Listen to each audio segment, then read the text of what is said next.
Hello, welcome to my channel. I'm Jason White and this is Jason's Weird Reads, and today I am going to be doing a recent reads video. The camera's a little bit crooked here. So, this is basically a From the Hip episode, which is basically where I just like to shoot the shit with yous for a little bit. And you may have noticed it's been about a month since I did some videos, and thankfully nothing bad has been going on. I've just been, I've been kind of busy with work, and there was a period of time where I was sick. And my son was sick, and he was home from school on one day, which was like the only day I could shoot anything. And so he was, it was just a mess. And there was also this course I had to do for work. So it's been a busy month. I put a note here saying that I had a cough that made me sound like Satan, and that was a lot of fun. He'd go around and scare people. And I want to thank everyone who participated and asked me a question for my 5,000 subscriber videos that I did. I did 2 of them, and answering everyone's questions, and also giving a lot of recommendations for the Buddhist type of media that you can consume. Doing both those videos was a lot of fun. There's one more thing I wanted to mention, is that I considered doing a spammy video, not spammy, like a clickbait video, where where you say I'm quitting, and you have like all the serious or a sad face, and then when you so the viewer would assume that I'm quitting BookTube. But when they click on it, they would see that I'm thinking of quitting Goodreads. There's a good reason why I want to quit Goodreads. I'm not, a lot of people bitch, and quite fairly bitch about Goodreads. But I've personally never really had a problem with Goodreads until recently. And if you set a goal, which I have, a reading goal for the year, there's a page where you can go and see the books that you've read. And it's kind of annoying because you have to go into your challenge, like see challenge, and then you have to go view books, and then it's like view all books. It's like so many clicking just to see all the books you've read. And I use this list extensively for my BookTube channel, so I can track what I've been reading, and I can talk about the books I've been reading. And for some reason, that view all books button on my page is gone. Why? I can't view all the books I've read this year. And it's been like this for over a week. I complained to Goodreads about it on Twitter, so they might not even seen it. I don't know how to complain to Goodreads otherwise. And even if I did complain to Goodreads, I don't know if they do anything about it, because from what I hear from a lot of people, Goodreads don't really care about their users. They don't do anything to help. And that's sad, because I've been using Goodreads almost since its very inception, very beginning. So I've decided I'm still going to use Goodreads. I'll still mark my books, because I have people that I follow there and people who follow me, but I'm not going to be using it as a reference for what I'm reading anymore. I have instead gone to Storygraph, and I like Storygraph a lot better. It has an easier app that's more user-friendly than the Goodreads ever was. And the Goodreads app was crap. That's one thing I always did complain about. I hate the Goodreads app. I like going to the Goodreads website. But the Storygraph is really easy to use. It's fairly bare bones, and I absolutely love it there so far. It seems like it's very easy to track your progress during the year. They do have challenges as well. So if you want to follow me there, if you're on Storygraph, my handle there is Jason's Weird Reads. No capitals, no spaces, just Jason's Weird Reads. And I'll put the name like right there so you can see it. And I hope to, I'm not following anyone there yet. I don't even know if anyone I follow is there. So if you are on Storygraph, please come give me a follow, so at least I have one friend over there. All right, so I'm going to move on right away now to what I've been reading, and it's been a long time since I've done this, so I don't know if I've got all the books right here, but I'm just going to give you a basic list slightly. It's been like 2 months, and I think there's more books that I've been reading than I have listed here. So it's quite possible that I've left some out. But I want to, there's one book here, the first one I want to talk about, I've been wanting to talk about for a long time, because this book has absolutely blown me away, and I think it'll be the favorite of the year, and that is Project Hail Mary by Andy Weir. This is my first Andy Weir book. A lot of people, I remember when The Martian came out, or when it got big, when it got really popular, everyone was going on and on about it, and I wanted to read it, but I never did. That's just something that I do. I don't know why I do that, but it's something I do. I want to read a book, and it takes me years to get there, and I still haven't read it. But I decided to start with Project Hail Mary because I like the idea of it better. Plus, I've seen The Martian, the movie, like 3 or 4 times, so I thought I'd start with Project Hail Mary, and man, I'm glad I did. This book, you can't really talk about the plot about this book, because there's so many surprises in this book. And I believe I have talked about this book actually before. Now that I'm talking about it, it's like, oh, I already have talked about it, but I'm gonna talk about it again because I love this book so much. You can't really talk about the plot too much because you got to go into this book completely blind, otherwise it's not going to blow your mind like it did me. So the basic premise is a guy, the main character, he wakes up on a spaceship, and he's surrounded by dead bodies, and he has amnesia, and he doesn't know what happened. He doesn't know who he is. Throughout the novel, he relearns who he is. He remembers, and that's where I'm going to leave it. There's so many crazy things that are happening in this book, and I was glued to this book from the beginning, and it was the most fun book I have read in a long, long time. I cannot go on more about this book. I listened to the audiobook, and I want to re-listen to it. I want to listen to it many times, but I don't think I'll ever capture the magic of having read it the first time, because going into it the second time, I know exactly what's going on. It would just be like going to revisit your favorite characters, I guess, and an interesting storyline. But yeah, Project Hail Mary, if you like science fiction, or if you're curious about reading any science fiction, especially if you're curious, I would say start here. This is a great starting point, I think, for reading science fiction. It's because it's a lot of fun. It keeps you on your toes, keeps you guessing, and keeps, like, things happen in this book that make you go, oh my god, like, wow, how awesome is that? And when I go to read science fiction books, that's always what I'm secretly hoping for, is to be blown away, and to have my mind blown, just with ideas. All right, I also, continuing on with the science fiction, I also read Empire of Silence and The Howling Dark. Both books are books 1 and 2 of the Sun Eater series, and they are by Christopher Rocchio. I really enjoyed both books, but I started to feel a little bit run down by the end of the second book. I mean, these books are big. They're doorstopper 700 plus page books. And, you start to get the feeling like, first of all, this is like science fiction fantasy. And I find that a lot of fantasy tends to be too long when they don't have to be. And I think that these two books kind of suffer from that as well. They're too long. They could be cut down by a couple hundred pages at least. And but that's just my opinion. I know that a lot of fantasy readers love this aspect.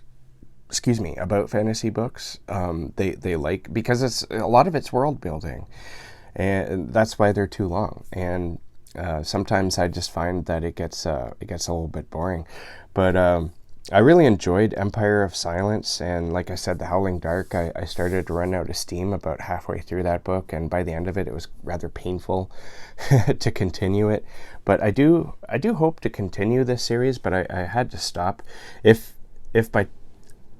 If it happened the other way around, and I was like absolutely enjoying my time and loving my time in these books, and it was maybe something like Project Hail Mary, where I was just glued to, the continuing the story, I probably there's no doubt in my mind I would have continued with book 3. But I needed a break, and I'm kind of bad at series. Sometimes once I stop, I just don't go back. So I'm hoping that I'll go back, but I don't know. The basic premise is like I said, it's more, I would say it's more fantasy than it is science fiction, even though there's spaceships and there's some science here and there. But the overall feel of these books is very fantasy. And it's taken a perspective of like a Roman culture, ancient Roman culture. This one thing I really respected about these books is all the Stoicism philosophy that's in these books. That was a lot of fun to sort of find as you're reading along. The basic premise is there's also a lot of Buddhism in this. There's a lot of not quotes, but stories about Siddhartha, who is the Buddha. And I found that an interesting correlation. That was really really cool to come by. And a lot of people who talk about these books talk about how philosophical they are, and they are very, very philosophical. What was I about to say? Philosophical. And so if you're into philosophy, especially like some Buddhism and a lot of Roman Stoicism type philosophy, probably others that I didn't recognize, I would highly recommend these books. A lot of people praise these books and absolutely love them, probably a lot more than I do. But I'm glad that I finally tackled this series, and I do hope that I get back to it. And I wanted to get into the basic premise, but I think I'm going to skip it. We're going to move on now to the horror books. All right, I read The Scourge Between Stars by, I believe, Evan Brown. I got the name Eds Brown, but that's not the name. It's obviously a typo. Aaron Brown, I believe, is the writer for The Scourge Between Stars. You'll see it in the cover here. This book, I listened to the audiobook, and that I think was a mistake, because the narrator really, she wasn't for me, that's for sure. She kind of made the book feel less horrific. She wasn't able, I think, to bring the dread that was needed, and I don't know, just something about her narration really I didn't like. So I've said in my Goodreads review that I'm gonna have to reread this book with my eyes because of that narration experience. But honestly, I didn't like this book as much as I wanted to. And I think the narration played a big role. I won't know until I reread it with my eyes. But I just, I don't know, it just felt very typical. Nothing special, absolutely nothing special happens in this book. It's about a crew on a spaceship who find something is on their ship, and it's killing them off. You would think that, I mean, it sounds like Aliens almost, or Alien. And it is a little bit like Alien, but it's got a different aspect to it than just that. But it doesn't go into any new territory. It's hard to describe it. It just feels like run-of-the-mill, going through the plot points type of story. There's no real character build-up or a characterization, and the plot itself just felt kind of weak, in my opinion. Overall, I did enjoy it, but it wasn't. I gave it a 3.5 stars.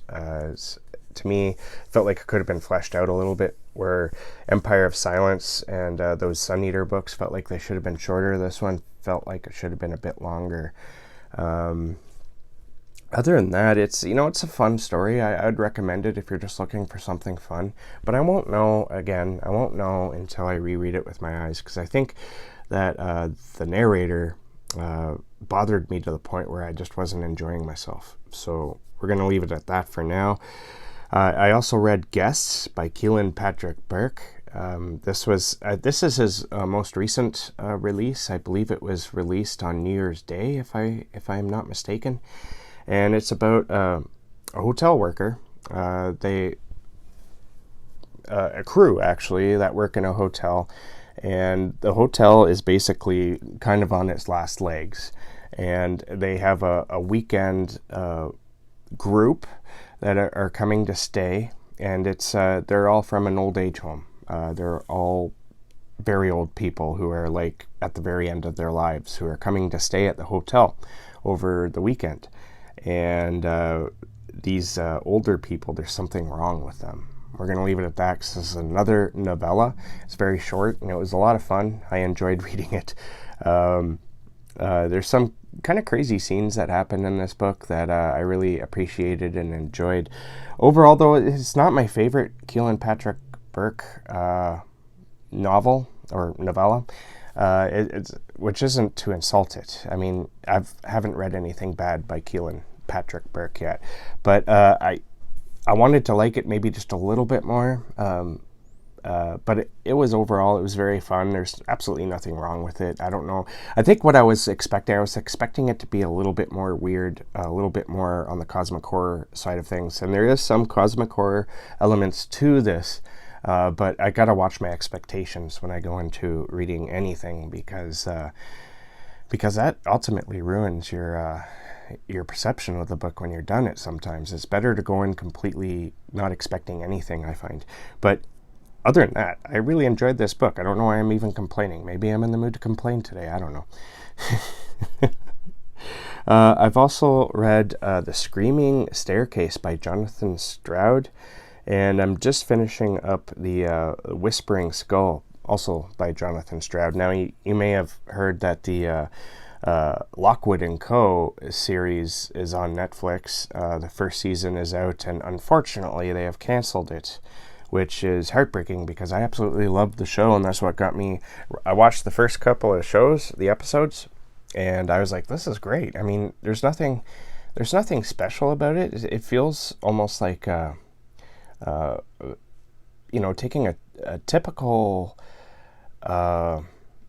idea and just making it interesting and making it fun. The basic premise is you have these kids, children are primarily teenagers, they're stronger in their psychic abilities.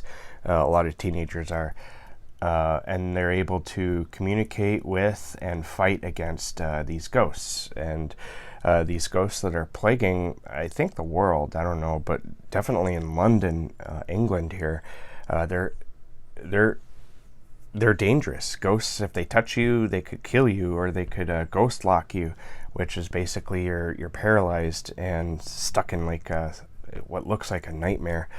And you, like I said, you're paralyzed. But most often people die if they're touched by ghosts. So because of this, there's like a curfew. You can't go out past sunset, because that's when the ghosts come out and when they're the strongest. And like I said, teenagers are the only ones who can really fight against these things, because once you become an adult, you lose your psychic abilities and whatever it is you're able to do to combat these ghost things. And so there's agencies that have children, whether the children want to be there or not. If they have the gift, they're there, and they fight against these ghosts. Very dangerous. And Lockwood & Co. are like an independent agency, and there's only 3 of them, and you follow these 3 characters. It's from the main character's point of view, which is Lucy. She is one of them, and they because it's an independent company, they're not like funded by the government or whatever. They find themselves in some very dangerous situations, and just trying to make it and try to become a big, highly respected company. And I'm just about to finish up the second book, which is the full first season. Then I'm going to go finish the rest of the first season. And I'm very disappointed that Netflix isn't continuing with it, because they could have done something really awesome with this. I don't know why. It's very great. I mean, a lot of people are talking about this, and from my understanding, everyone who's watched it watches it until the end. So why, Netflix? God, it's like all the good ones they cancel. All right. I didn't get much reading in the horror department, not as much as I wanted to in the last couple of months. So that's basically it. But like I said, I might have missed a couple of books because of the whole Goodreads situation that I went through. All right, now we're moving on to some Buddhist books that I've read. And I read Mindfulness, Bliss, and Beyond by Ajahn Brahm. Now, if you're into Buddhism at all, you're probably aware of the Australian Western Buddhist Society, which is pretty much headed by Ajahn Brahm. A lot of Buddhists absolutely love Ajahn Brahm. And so I've been watching him. This was my first book by him, and it was a little bit over my head, honestly. It's basically a meditation book, but it's more for, I would say it's more for the monastics, the monks and the nuns who practice Buddhism like that's their entire existence. Because this book goes into, I mean, if you're a beginner, you could probably get something from this, but the whole middle of this book talks about the state of mind. I can't remember the name, something like Ganas, where you find yourself in a state of complete bliss, but you have to meditate a lot to get there. I mean, a lot. Not everyone has the time to meditate as much as this is.